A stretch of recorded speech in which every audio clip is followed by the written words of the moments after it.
Okay, ready? Yes. Cool. Hello, everybody, and welcome to News to Drink To. Week-old News to Drink To. We couldn't record last week because I couldn't get here. No. The trains didn't work. Travel was a ball ache. Yeah, and, I don't have a car because we're poor. Subscribe to this, Exactly, please. Yeah. And who knows? Let's start with some, it was quite big news a couple of weeks ago. Yeah.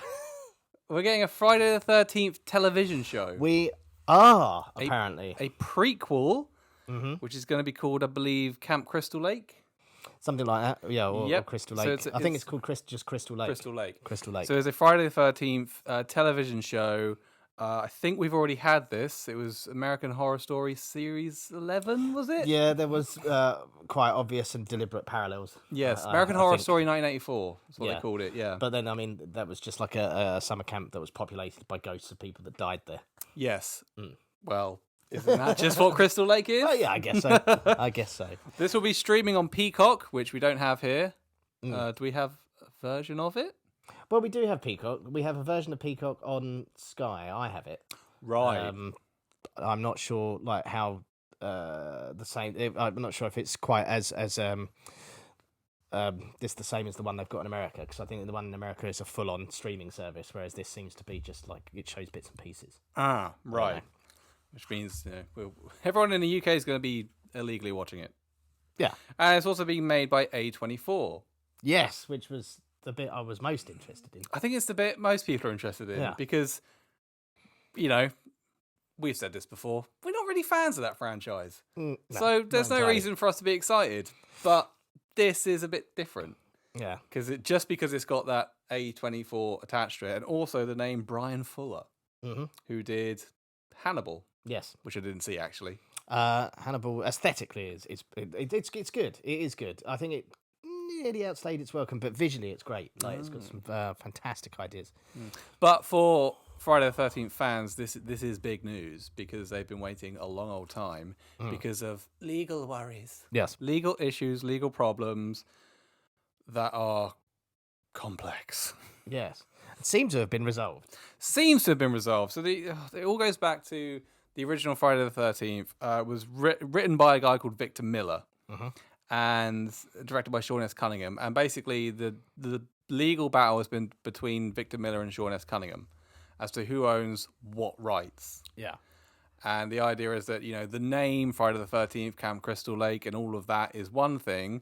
But then you have adult Jason in a hockey mask and his likeness rights and that character rights, which is another thing that Victor Miller didn't write. No.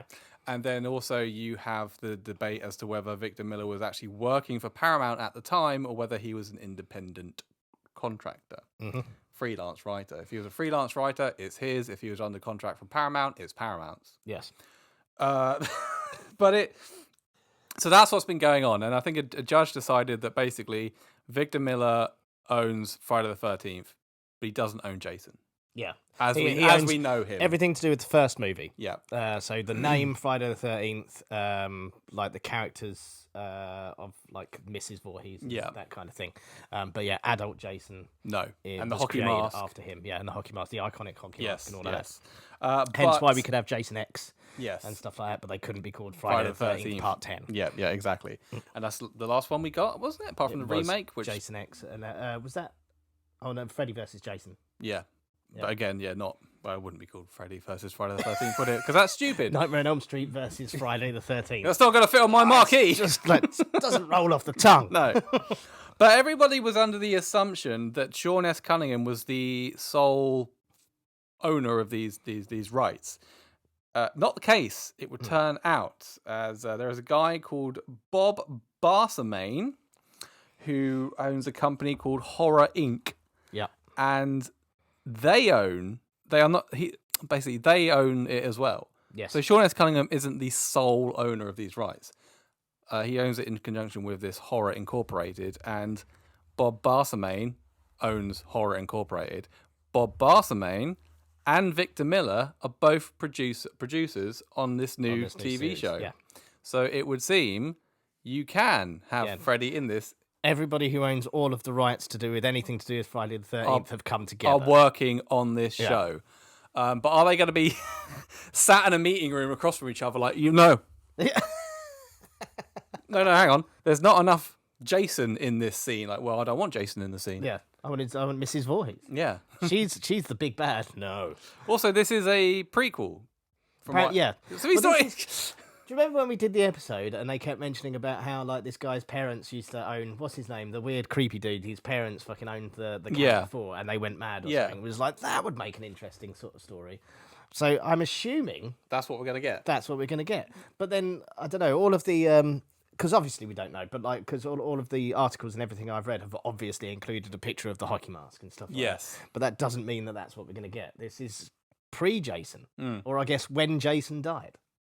Yeah, I reckon it'll end with Jason drowning. At least the first season. Yeah. And then it would just become, I don't know, Friday the 13th. Friday, yeah. We shall see. Would have just dismissed it, but with A24 with attached. A24 and Brian Fuller attached, I'm and interested. everybody coming together to produce it and co-produce it, it looks like the most positive outcome this franchise could have. Yeah. Out of all the shit that's going on, or has gone on over the last decade. I mean, like I said, I always like the concept of Jason. It's just the films are not great. No, they don't. They don't hit all the time. What else have we got? James Gunn. Yes. James Gunn has gone from low-budget indie film director for Troma to head of DC for Warner Brothers. In not that long, a very short amount of time, really. Him and Peter Safran. Yes. Well, basically, he came on board to do the Suicide Squad, and then Which is great, by the way. So the Suicide Squad is easily one of the best films to come out of DC for a while. for a while. With that and the Batman. Yeah. So and it's probably the best film out of the DCEU stuff, like that's part of all of that. Right. I enjoy it. It's fun. James Gunn, I like his whole aesthetic. I like the stuff he does. Yeah. So yeah, and they've gone. Well, that seemed to work. Have the rest of it. Yeah, which surprises me because who was that guy that was just cut everything, delete everything? Oh, what, the one who took over? Yeah. David Zaslav. David Zaslav. He's the guy who'd just come on as the head of Warner Brothers Discovery. Yeah. So and he was like, get rid of everything. Yeah. Like, Was it fuck it the all off. Batgirl? Bin it, all that. They reckon that they dumped the Cape Crusader. They did before it was even shown to anybody. Their story now is that they've made money out of binning Batgirl. They haven't. But actually, you'd be surprised. We made a profit. Yeah, I would be surprised because it's bollocks. No one saw it, and you spent $90 million on a film which you threw in the bin without anybody seeing it or buying a ticket. Tax break. I mean, to be fair, they could be right because everyone knows Hollywood accounting. Dodgy as. But yeah, so James Gunn has he's been put in charge of DC's Warner Brother arm. Allegedly, they have set out a 10-year plan going forward for movies. I don't know. Have you seen Black Adam? No. Probably not going to. Probably not going to. Okay, so spoilers for Black Adam, just quickly. Oh, even I know this. Doesn't fucking... Yeah, okay, it was leaked anyway. Obviously, Henry Cavill turns up at the end as Superman. So I'm assuming that these movies that have come before, they're going to carry on that sort of linked universe. Yeah. I guess. The Snyderverse. What Snyder started. So they're still going to... But apparently they're going to... The next Superman movie is going to be a little bit more upbeat, a bit more James Gunn. Less dark and Nolan-y. Yeah. So, which is the right direction for Superman. He's not Batman. No, Batman is Batman. Yeah, he doesn't need to be like in this dark, moody world where he feels guilt for everything he does. Yeah. He's supposed to be like a beacon of hope. It'd be interesting to see what James Gunn can get away with. Yeah. Considering Mr. Zaslav seems like a, bit of a hand at the grindstone type. So, we shall see what he's, Just from James Gunn and be like, I want $200 million to make a zippy, fun Superman movie, and Zav was like, no. Here's $50. I need the rest for my ham addiction. Ham addiction. He looks like he likes ham. I'm just saying. He looks like he goes to a shop and buys a whole ham and starts eating it on the way home. Like a rum ham. Yeah, rum ham. But yeah, it's going to be interesting moving forward. I think it's definitely a positive, like you said, considering, I'm not a fan of the Snyderverse myself. Not particularly. I did like the Suicide Squad. I do like the Batman. Mm-hmm. But yeah, generally DC has been missing a lot. I think it can only be a good thing. I think it's a step forward in the right direction for DC. Let's hope so. Right, some reviews for you next up.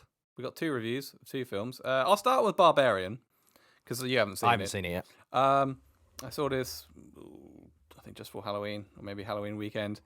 The less you know, the better.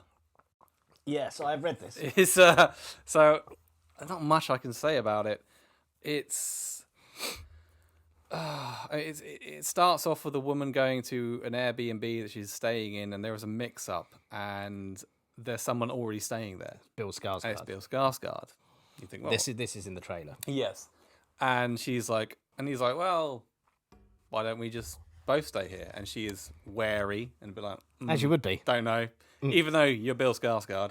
Yeah, I don't know if I totally trust you. You look a bit like Pennywise. And it goes from there, and it gets weirder.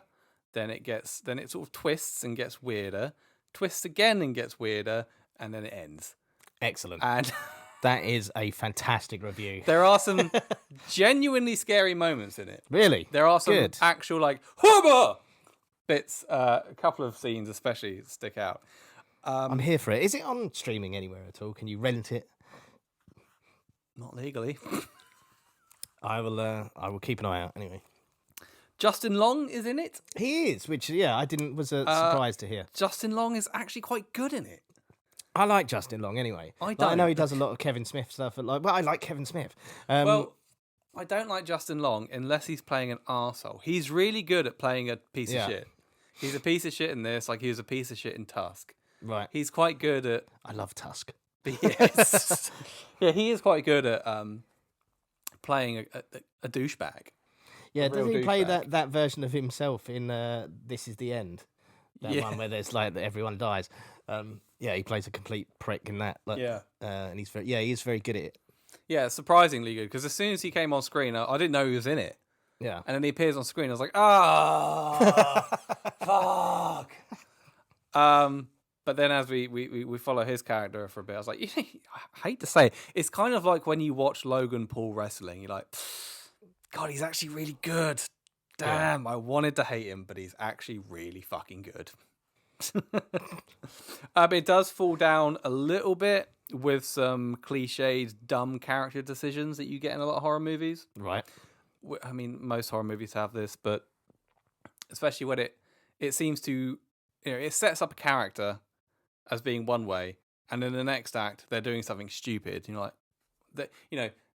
Sets up. Here's a character. They seem quite intelligent, and then in the next act they're just doing all the dumb shit that dumb people do in horror movies. Right. That's his biggest letdown. There's a few bits where you're like, no, don't. Why are you doing that? Yeah. Other than that, really enjoyed it. Fresh, original. Haven't seen anything quite like it in a long time.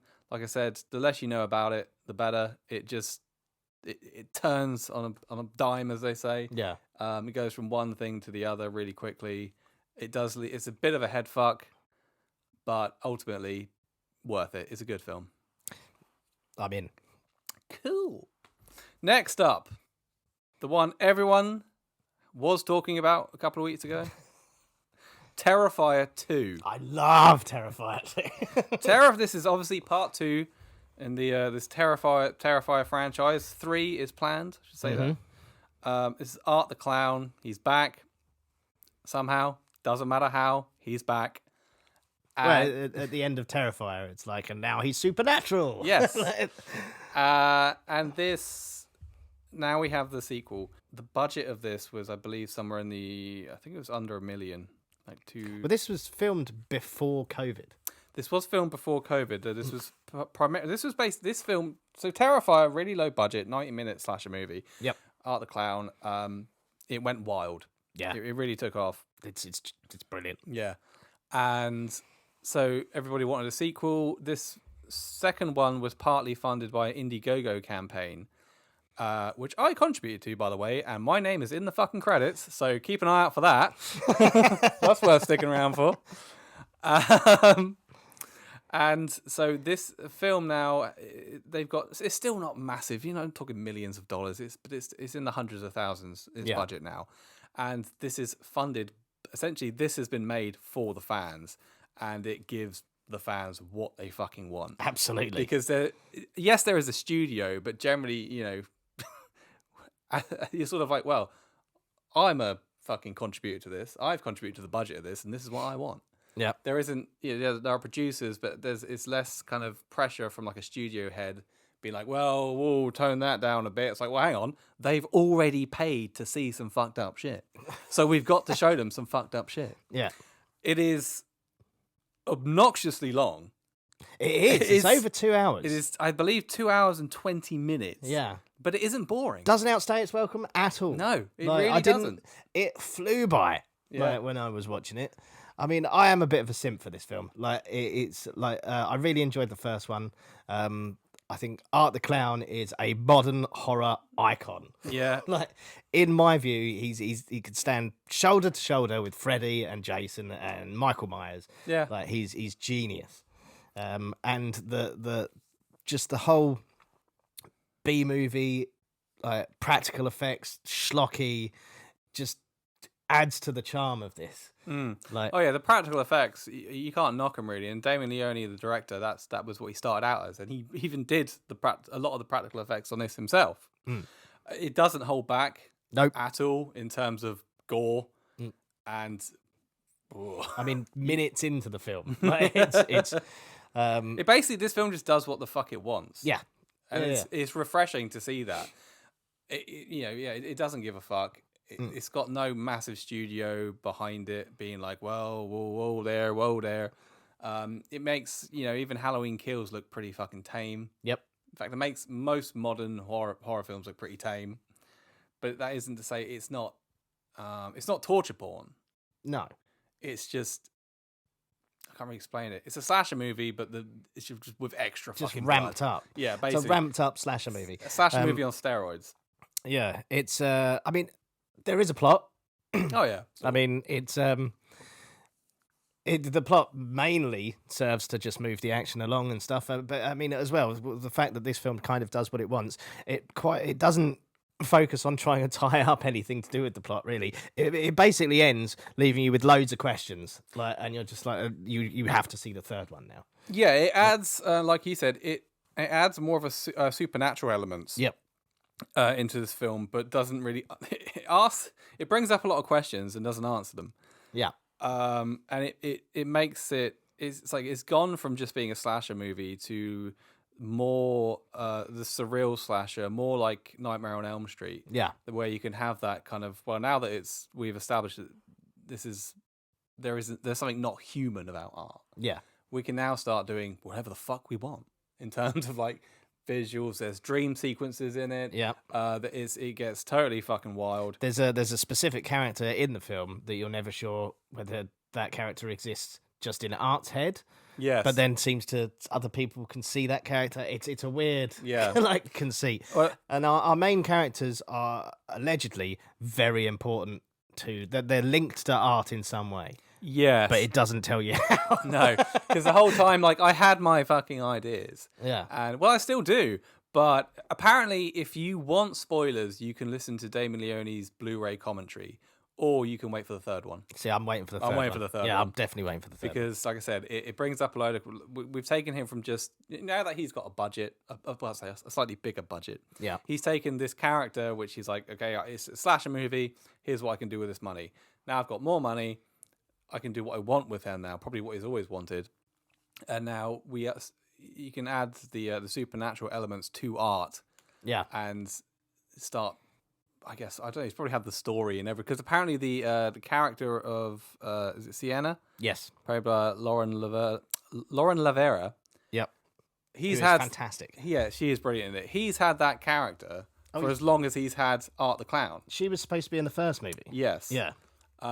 Because I think it's always been his plan that there was more to Art. He is this supernatural thing. There is more going on than just a guy going around killing people. Dressed as a clown, a very creepy clown. Now we're starting to see that, but we still haven't been revealed. Not everything has been revealed yet. Oh yeah, it wasn't scared to just go fuck you. Like you're just gonna have to wait. Yeah, basically. And I'm gonna give you tidbits. I'm gonna be like, this is gonna, and at the end you're like, oh.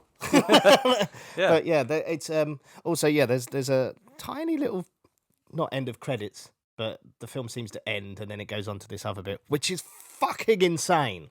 Yeah, and Chris Jericho shows up. Chris Jericho is in that little bit, and then the main heroine from the first film is it's just fucked. Yeah, it's so weird. It gets more supernatural, weirder, more surreal. Then it ends, and then it gets even more weirder. It just goes in the balls out, post-credits. fucking insane.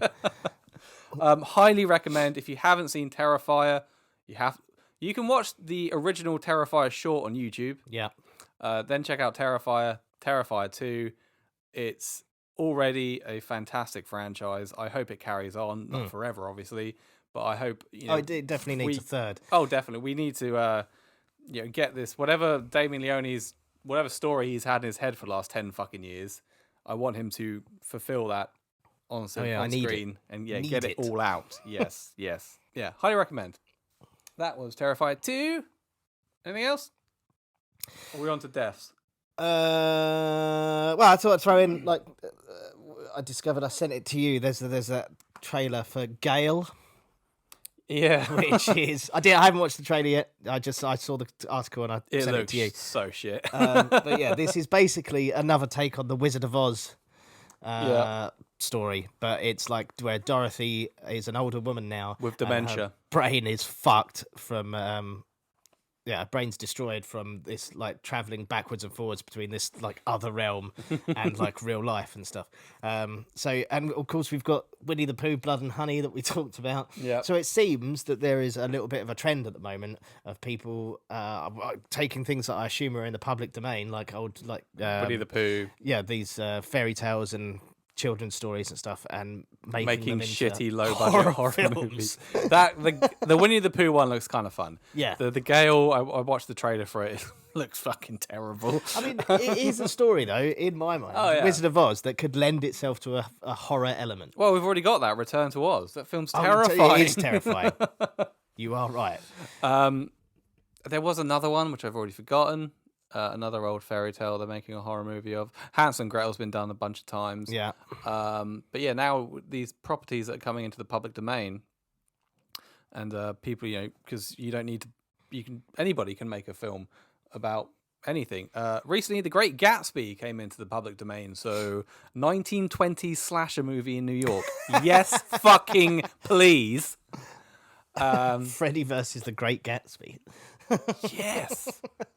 Yes, that's what I want. Yeah, I mean, I Art the Clown versus the Great Gatsby. Oh, I mean, because he's already like a vaudeville fucking clown, mime artist. Yeah.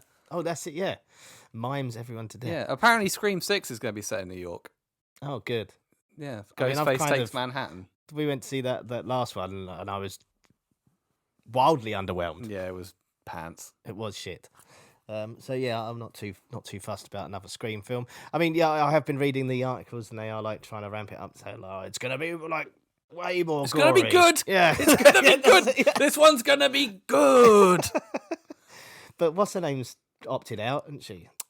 Neve Campbell. Sydney. Yeah, she's not gonna be in it. Yeah, she can't afford to live in Manhattan. No. So. And they killed off Dewey. Yep. Spoilers. Spoilers. So it's just going to be Courtney Cox then? Yeah, I guess. Yeah. Maybe we'll have a crossover with the Leprechaun and Jennifer Aniston will show up. Yeah. Fuck it. All of the friends.